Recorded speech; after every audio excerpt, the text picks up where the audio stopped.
From sea to shining sea, the vast continents of North and South America teemed with tribal peoples, developing their own values and their own ways of adapting to this ever-changing landscape. Over 500 tribes are recognized in the United States alone. They will all tell you that they've been here since time immemorial. It's impossible for us to get our minds around such lengths of time. Evidence shows the first migration from Siberia across the land bridge we call Beringia happened up to 30,000 years ago. These migrations continued until sea levels rose, and may have continued beyond that, using watercraft. Following huge mammals we call mammoths, waves of hunter-gatherers moved into territory never before inhabited by Homo sapiens. These groups found passages through ice sheets that were up to a mile thick, enduring life on the edge of survival to learn from this land. The learning of how to survive and thrive is evident in the faint traces they left behind, evidence that at least some survived to populate these continents and pass down their hard-won knowledge to the heirs who are still very much here on this land where they laid the first human footprints. These groups found this land rich in all they needed as they expanded southward. They developed an ethic of deep appreciation and gratitude for plants and animals that gave them life. They didn't see themselves as a part or superior to the animals that thrived here.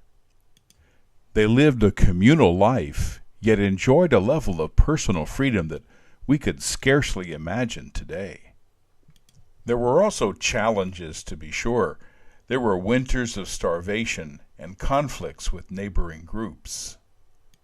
As one tribal member said, "We didn't have much, but we lived a full and meaningful life." Many of these groups formed nations and built great cities. These were highly organized societies formed after thousands of years of living on this land. In some cases, the same land supported a much larger population than it does today. The North American continent contained a great diversity of civilizations. Some we call advanced. Some were abandoned by their inhabitants. Whether in great cities or lonely forest, a storm like no other was moving in from the east, a storm that would bring unimaginable devastation to these people and their culture. The arrival of Europeans swiftly killed up to 90% of those who had direct or even indirect contact. Much of the devastation was through savage violence and manipulation.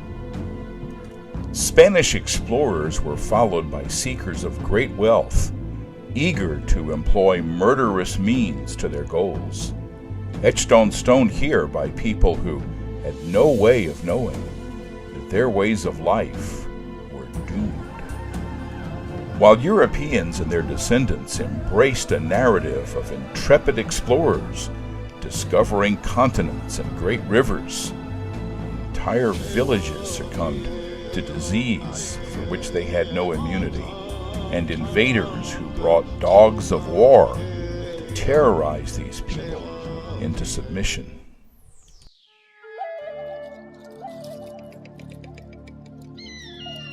By the arrival of English colonists, tribes in North America were battered by shifting alliances between Spanish, French, English, and Dutch occupiers. The same pattern of deadly diseases and attacks continued, only now they were unwittingly entangled in European conflicts and dominated by exploitive trade practices.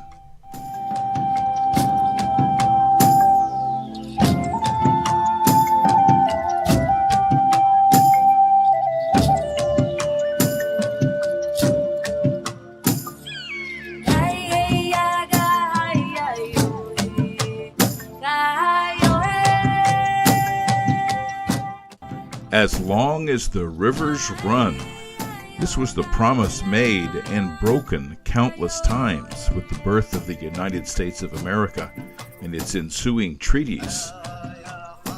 By the 1830s, Indian land was being occupied by Europeans, and Native Americans were removed by force west of the Mississippi River. The land that had sustained them for millennia was lost.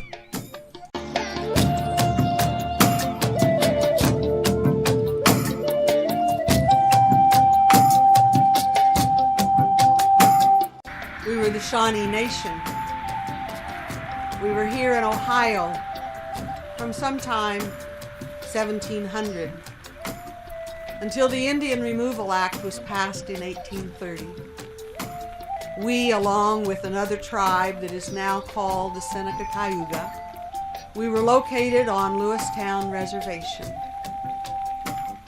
We were called the Mixed Band, and so it was the Shawnees and the Senecas. We were the first to be forcibly removed from the state. So when I look out at these hills, perhaps you look out and say, we're having the signs of autumn. We see the yellow, we see the gold, we see the red, and instead I look out and I wonder, did my forefathers walk here? And if they did, who were they? Because you see, we lost almost everything when we were forced to remove from Ohio in 1832.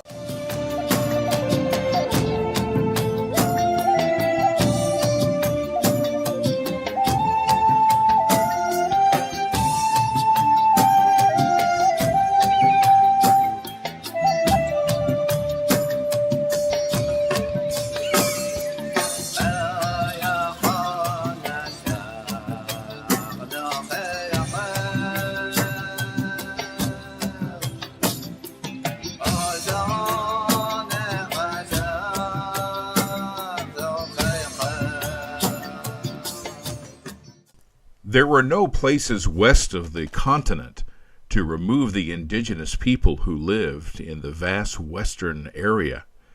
And despite their spirited resistance, their populations again were reduced through violence. With the survivors of this genocide confined to reservations that were a tiny fraction of the area where they had once lived. This forced removal from their homelands and the subsequent confinement to reservations was called the Indian Wars. It ended in a massacre at a place called Wounded Knee. While Wounded Knee ended military violence, the suffering of Native Americans was far from over. Most reservations were places of suffering and death. Indian children were removed from their families and sent to boarding schools in an attempt to kill the Indian but save the man. Through their incredible resilience, survivors of these atrocities are still here, insisting that the United States honor its treaties and claiming their sovereignty. With thousands of years of history and hundreds of years of suffering, Native Americans not only have a past, they are very much present today and looking forward to winning a brighter future.